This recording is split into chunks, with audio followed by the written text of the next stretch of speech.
téléspectateurs de Sénégal TV, bonjour et bienvenue dans ce YouFlash. Après le festival panafricain de musique FESPAM qui a fait un grand retour en juillet sous le signe de la rumba, Brazzaville accueille sa 10e rencontre internationale de l'art contemporain RIAC du 4 au 23 septembre 2023. Cet événement est unique en Afrique centrale et permet d'apprécier la vitalité de la nouvelle génération d'artistes africains. Depuis sa création en 2012, la RIAC a gagné en visibilité rayonnant même au-delà du continent.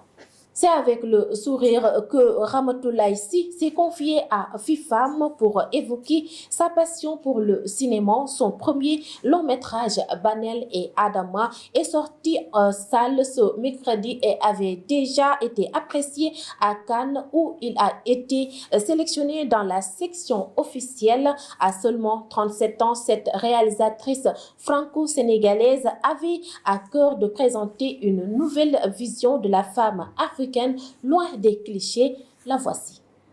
Ce qui change avec le métier de scénariste, parce que j'étais scénariste à la base, c'est que la réalisation et dans le cinéma, ce que j'aime, c'est que ça regroupe tous les arts en fait. Et moi, j'adore l'art en général.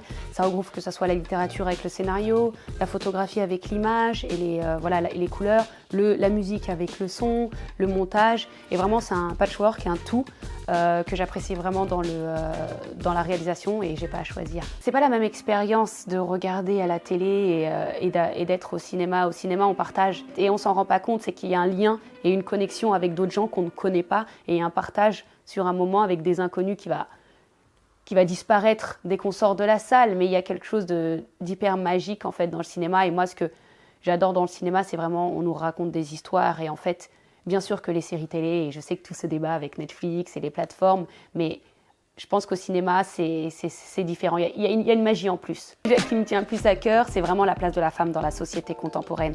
Vraiment, moi, c'est vraiment un sujet dont je parle tout le temps. Comment trouver notre place à nous femmes et surtout femmes noires dans cette société aujourd'hui, que ce soit en tant que femme dans un village, en tant que femme, en tant que réalisatrice, c'est quelle est notre place, comment la trouver et quelle est la définition d'être femme en fait. Comme je viens du scénario, bien sûr, j'adore la littérature, c'est vraiment ma première passion, avant même le cinéma. Et vraiment, il y a des femmes, et surtout dans la littérature américaine, comme Maya Angelou, Toni Morrison, et plus récemment dans la littérature africaine, Chimamanda Ngozi Adichie. C'est vraiment des femmes qui m'inspirent énormément et qui parlent vraiment de la place de la femme dans la société. Nogay Ndiaye Mourgaye est une pionnière dans le secteur de la beauté au Sénégal. Ancienne cadre en marketing, elle a connu le succès en lançant Ongle Mania, un réseau d'onglerie à Dakar avec Fantasika, l'école de formation qu'elle a créée. Nogay aspire à révolutionner complètement l'industrie de la beauté. Elle partage le secret de sa réussite avec BBC Africa.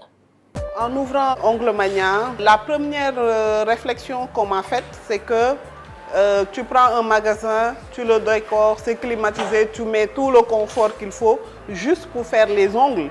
Alors qu'au niveau du marché ou dans la rue, il y a des personnes qui le font et même pas la moitié du prix. J'ai dit, pour moi, le marché, il est large. L'autre difficulté que j'ai eue, c'était de trouver des professionnels du métier. J'ai juste décidé d'aller en France me former pour avoir les meilleures techniques du moment. Donc c'est là que l'idée de Fantasika est née. Moi, ce que j'adore surtout dans le maquillage, j'aime tout ce qui est artistique et tout ce qui sort de l'ordinaire. Donc forcément, ça rentre dans les formations qu'on donne aux élèves. L'autre aspect de Ongle Mania, c'est tout ce qui est innovation dans le nails art. Même dans le maquillage, je fais le maquillage beauté, mais ce que j'adore dans le maquillage, c'est tout ce qui est effets spéciaux, maquillage tribal ou d'autres maquillages de création. Donc c'est de la créativité jusqu'au bout des ongles. Alors le premier secret de réussite que je vais partager, c'est l'authenticité. Il faut rester authentique. Le deuxième que je vais donner, c'est de garder son objectif en tête. Le troisième secret, c'est la confiance en soi. Et c'est comme ça que je fais. Passons à notre rubrique du jour. On trouve des dattes dans des palmiers dattiers en Afrique du Nord et au Moyen-Orient. On les intègre dans de nombreux plats, qu'elles soient sèches ou fraîches. En Afrique, pour la plupart, elles sont consommées sous forme sèche. Cependant, nous devrions les inclure plus fréquemment dans notre alimentation car ces fruits sont très riches en vitamines, en fibres et en antioxydants. Pour plus d'explications, suivons ceux de Ndiaye dans notre rubrique Bien-être. La date est excellente pour la santé car elle est riche en fructose, dextrose, saccharose, maltose, des glucides qui sont de vraies sources d'énergie pour l'organisme. Ces glucides permettent aussi de lutter efficacement contre l'hypertension artérielle. Par ailleurs, il est pauvre en graisse. Elle n'en contient pratiquement pas. Nous le savons, il est indispensable de manger des aliments riches en fibres pour rester en bonne santé. Les dattes permettent de favoriser une bonne digestion et combattre les constipations passagères. Les aliments riches en fibres permettent aussi de conserver les intestins en bonne santé. La date est également une source d'oligo-éléments. Elle contient en effet du cuivre, du zinc ou encore du fer. Dans 100 g de dattes, on trouve 0,90 g de fer, soit l'équivalent de 11% de l'apport quotidien recommandé. Les dattes contiennent aussi des acides aminés comme l'alanine, l'argine, la glycine, la sérine ou la valine. Ces acides aminés ont de nombreuses vertus, comme celle de réduire la pression artérielle ou les douleurs liées aux articulations. Ils peuvent aussi contribuer à l'augmentation de la masse musculaire. La date doit être consommée régulièrement car elle est riche en antioxydants. Les carotoïdes et les composés phénoliques sont très utiles pour lutter contre l'accumulation de graisse dans l'organisme, notamment au niveau des artères. Les antioxydants permettent également de lutter contre le vieillissement des cellules. Il ne faut pas oublier que la date est également riche en minéraux.